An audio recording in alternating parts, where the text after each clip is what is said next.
ये कहानी है दौलत राम की। दौलत राम एक किसान होते हुए भी बहुत गरीब था। कारण था गांव में कई सालों से बारिश का ना होना, जिसकी वजह से दौलत राम के खेत सूख कर बंजर हो गए थे। दौलत राम के पास 5 बीघा खेत थे और वो हर साल अपने खेत में कमर तोड़ मेहनत करके बीज और खाद डालता था, परंतु बारिश ना होने के कारण फसल पैदा ही नहीं होती थी और हर साल उसकी लागत और मेहनत बेकार चली जाती थी। दौलत राम के छोटे से परिवार में उसकी पत्नी भारती और 10 साल की बेटी छुटकी थी। छुटकी बड़ी होनहार और पढ़ने में तेज बच्ची थी, लेकिन घर की आर्थिक स्थिति खराब हो जाने के कारण 2 सालों से उसका स्कूल जाना भी छूट गया था। अब छुटकी सारा दिन अपनी माँ भारती के साथ उसके कामों में हाथ बटाया करती थी। भारती धार्मिक स्वभाव वाली महिला थी। वो कृष्ण जी की परम भक्तिनी थी। जब वो रोटी बनाती तो सबसे पहले 2 रोटियां भगवान श्री कृष्ण के नाम की निकालकर गौ माता को खिलाती। उसके बाद अपने पति और बेटी को खाना परोसती थी।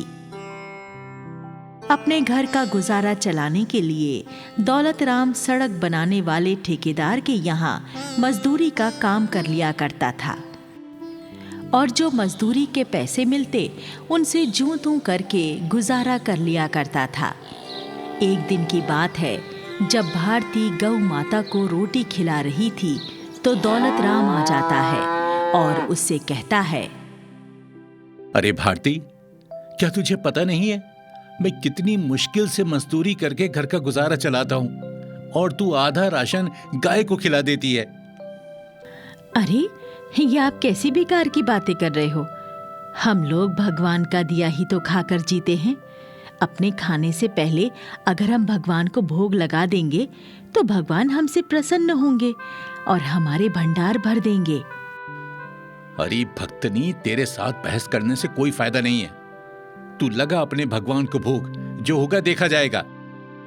फिर ऐसे ही काफी दिन गुजर जाते हैं और गेहूं बोने की ऋतु आ जाती है। एक दिन रात के समय जब दौलत राम सोने के लिए लेटा हुआ था तो कुछ सोच सोच कर उसे नींद नहीं आ रही थी। तो भारती उससे पूछती है, अजी किस चिंता में खोए हुए हो जो तुम्हें नींद नहीं आ रही है?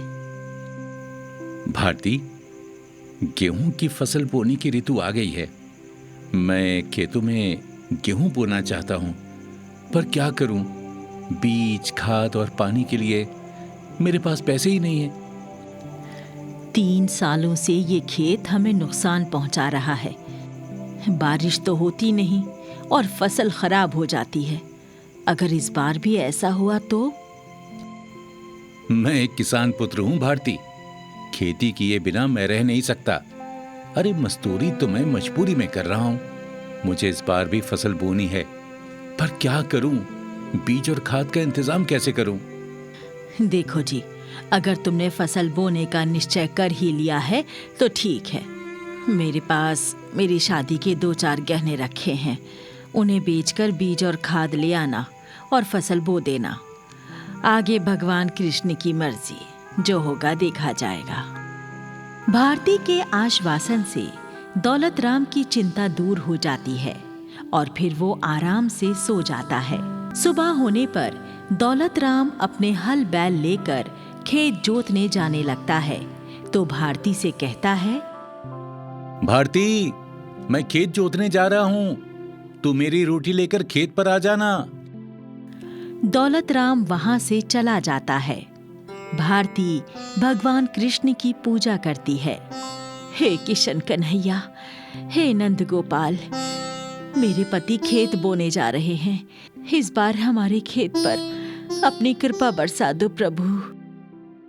पूजा करने के बाद भारती रोटी बनाती है, फिर 2 रोटियां गाय को खिलाती है और दौलत राम के लिए रोटी लेकर अपनी बेटी छुटकी के साथ खेत पर जाने के लिए घर से निकल पड़ती है। दौलत राम अपने खेत में कड़ी मेहनत से हल चला रहा था। सूखी जमीन को जोतने में दौलत राम और उसके बैलों का पसीना छूट रहा था। दौलत राम हुंकार भरता हुआ बैलों का मनोबल बढ़ा रहा था।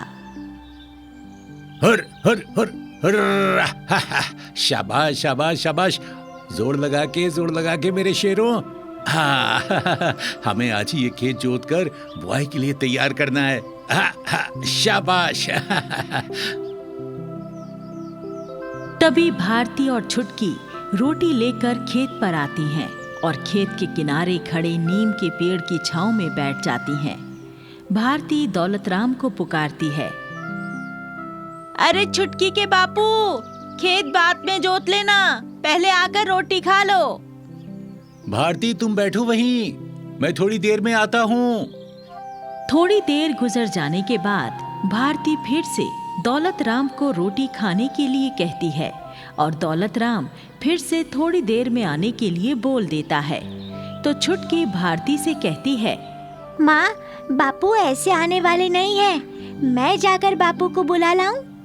हाँ, तेरे बापू तेरा कहा जरूर मानेंगे, जा बुला ला अपने बापू को। छुटकी दौलत राम के पास आकर कहती है, बापू, भूखे पेट इतनी मेहनत क्यों कर रहे हो? चलो पहले रोटी खा लो।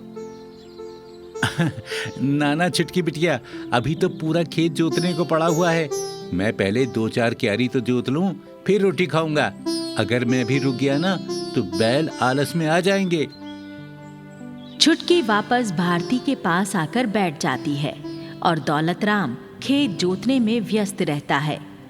तेज धूप में भूखे पेट कड़ी मेहनत करने से दौलत राम अचानक बेहोश होकर गिर पड़ता है।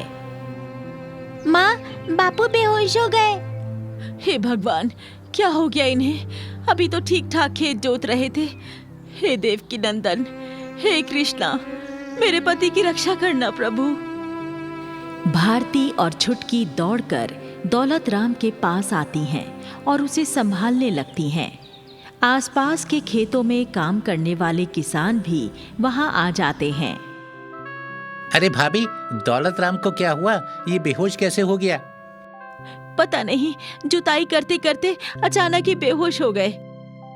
एक तगड़े शरीर वाला किसान दौलत राम को अपनी पीठ पर लादकर उसके घर छोड़ जाता है। भारती डॉक्टर को बुला लाती है। डॉक्टर दौलत राम को ग्लूकोज लगा देता है और दौलत राम को होश आ जाता है। डॉक्टर बताता है, देखो, पसीना ज्यादा बह जाने से तुम्हारे शरीर में पानी की कमी हो गई है और तुम्हारा बीपी बहुत ज्यादा लो हो गया है। अब तुम्हें 10 दिनों तक बिस्तर पर आराम करना होगा, तभी तुम पूरी तरह ठीक हो पाओगे। आराम करने की सलाह देकर डॉक्टर वापस चला जाता है। फिर रात हो जाती है। दौलत राम भारती से कहता है, लगता है तेरे कृष्ण भगवान मुझे खेती करने देना नहीं चाहते। वो हमें आजीवन गरीब बनाए रखना चाहते हैं। अरे तभी तो उन्होंने मुझे बीमार कर दिया। भगवान कृष्ण के बारे में ऐसा मत बोलो। कृष्ण मुरारी तो बड़े दयालु हैं। वो सदैव अपने भक्तों की सहायता करते हैं। अच्छा, अगर तुझे अपने भगवान पर इतना ही विश्वास है तो उनको बोल वो आए और मेरा खेत जोत कर बीज बो दें। नहीं तो आज के बाद मैं तुझे उनके नाम की रोटी गाय को नहीं खिलाने दूंगा, समझ ले तो अच्छी तरह से। पति की बात सुनकर भारती बहुत परेशान हो जाती है।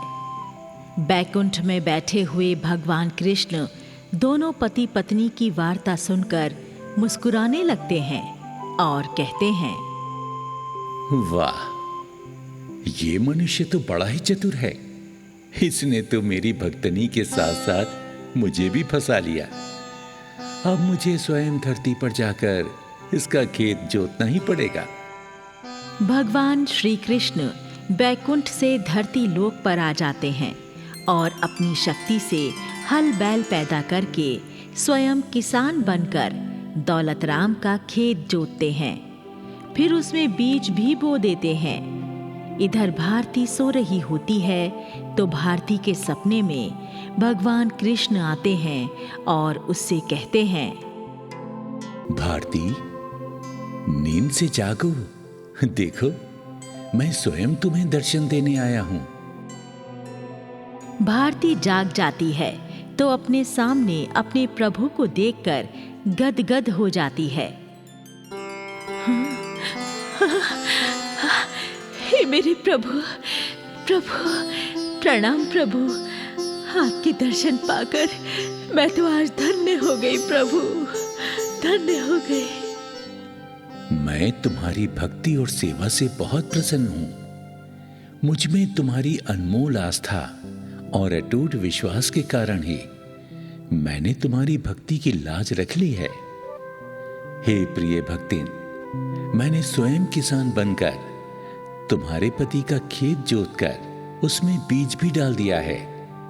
इंद्रदेव की कृपा से इस बार वर्षा भी खूब होगी और खेतों में फसल भी खूब लहलहाने लगेगी। प्रभु, आपकी इस कृपा का बहुत बहुत धन्यवाद प्रभु। जय हो। मेरी कृपा सदैव तुम्हारे और तुम्हारे परिवार पर बनी रहेगी। तुम्हारे सभी दुख दूर हो जाएंगे। बस तुम इसी प्रकार मेरी भक्ति करती रहना। आशीर्वाद देकर भगवान कृष्ण अंतर्ध्यान हो जाते हैं और भारती दौलत राम को जगाकर सारी बात बताती है तो दौलत राम भी आश्चर्यचकित रह जाता है। कुछ दिनों बाद बारिश भी हो जाती है और सभी खेतों में फसलें लहलहाने लगती हैं। दौलत राम के खेत में तो बहुत ही बढ़िया फसल पैदा होती है। कुछ दिनों बाद फसल कटती है और दौलत राम का घर आंगन अन्न से भर जाता है। दौलत राम को अब किसी चीज की कमी नहीं रह गई थी। वो भी अब भारती के साथ भगवान कृष्ण की भक्ति करने लगा है और छुटकी फिर से स्कूल जाने लगी है।